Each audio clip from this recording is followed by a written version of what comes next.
to the private sector to let it grow organically. And we hope that within the next 5 years, our data networks will rival our mobile phone networks. And essentially, the distinctions are going away. The barriers that were there, the artificial barriers, have all been eliminated with the adoption of the new laws. WiMAX 4G networks are already being deployed. They're operational in Dhaka city, and they are expected to roll out nationwide within the next few years. And these are being done by private operators.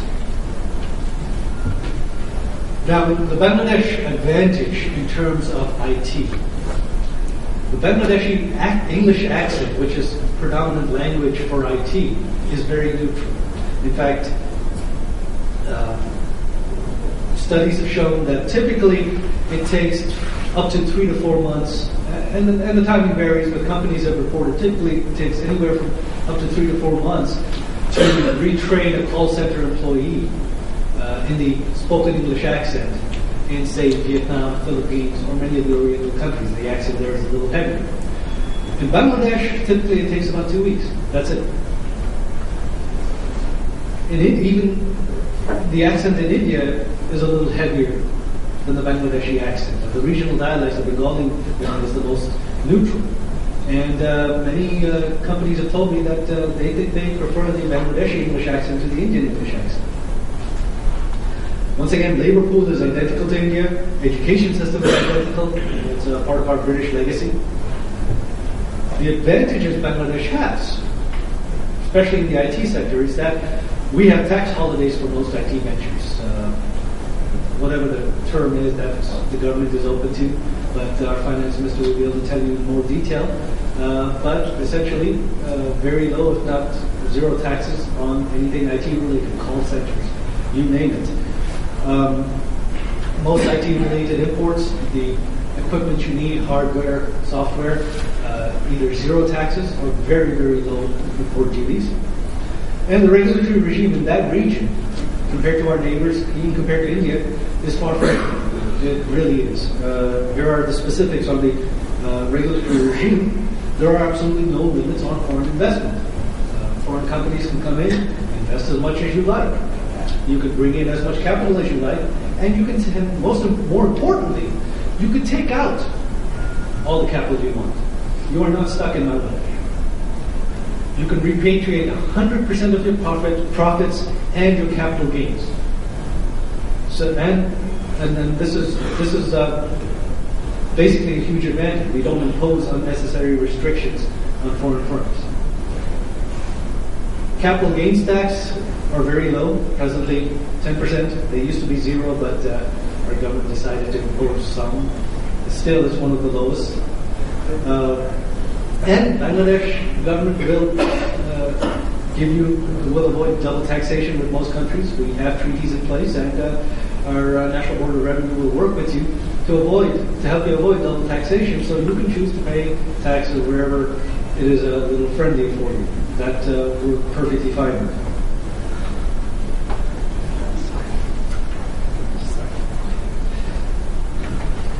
Other reasons to invest in Bangladesh.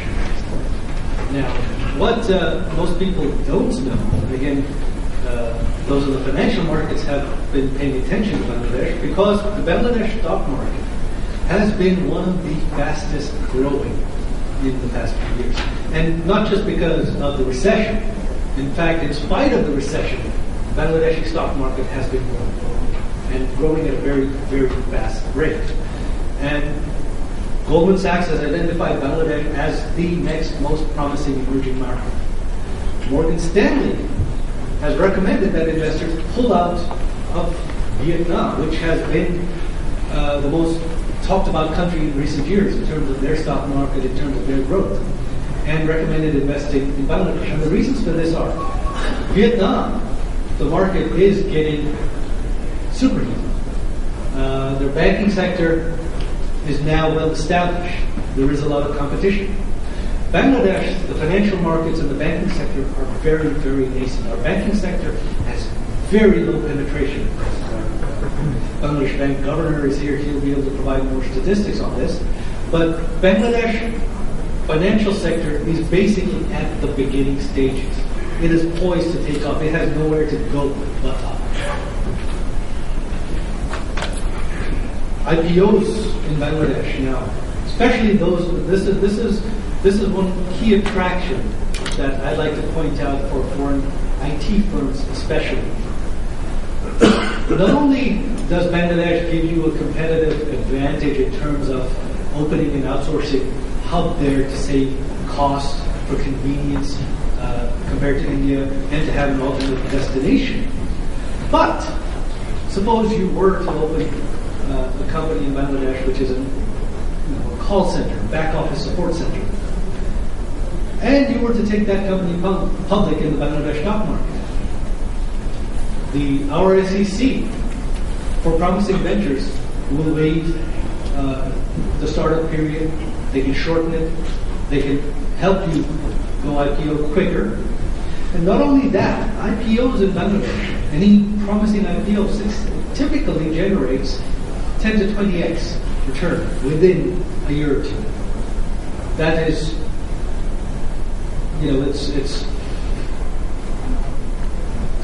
it's a tremendous advantage. Pretty much, as long as you have an operating company,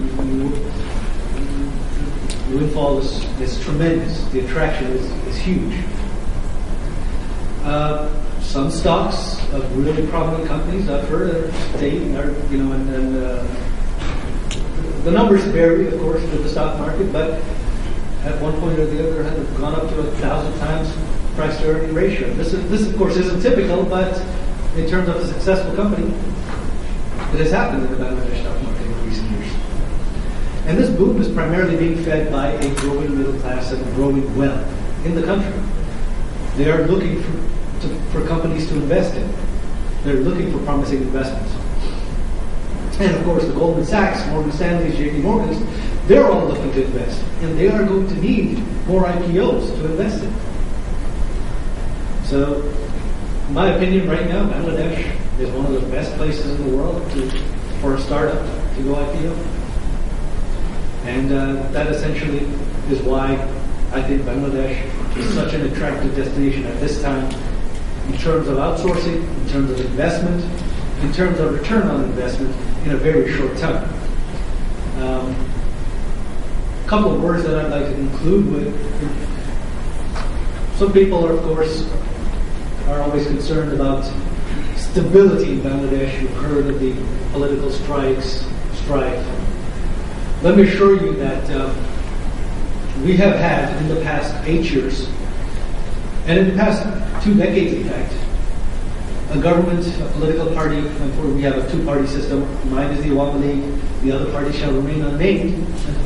But every time they have come to power, and we've alternated power twice, both times they have attempted to rig the election. Our people, the people of Bangladesh, have fought against that.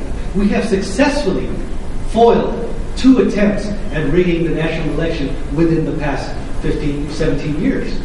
Twice, not once, twice. The second time, the military actually intervened.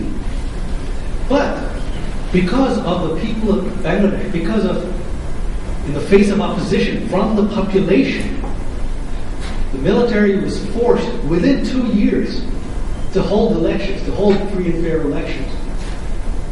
And more importantly, our Supreme Court has upheld in a landmark ruling earlier this year that all forms of military dictatorships are illegal, unconstitutional, and has called for harsh punishment to anyone who attempts such in the future. Now, contrast this with Pakistan, which is the country in terms of political stability most people compare Bangladesh with.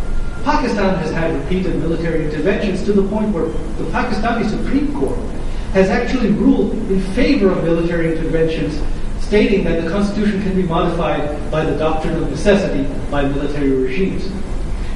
And the military has consistently taken over and stayed in Pakistan. Democracy has not been able to last. In Bangladesh, it has been the opposite. Despite attempts by democratically elected governments to destroy democracy, Bangladeshi democracy has survived. In spite of attempts by the military to take over again, democracy has survived, and our Supreme Court has pushed Bangladesh the other way, holding that democracy and the Constitution are far supreme to any doctrine of necessity.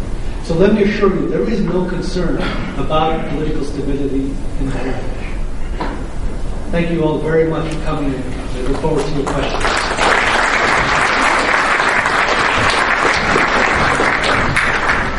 Mr. Rajiv, I'm going to ask you to please come back to the floor. Mr. Shamim Assam will be presenting you with a little token of our thank you. Oh, all right. Very well. We will do it at the end. I apologize for the mix-up.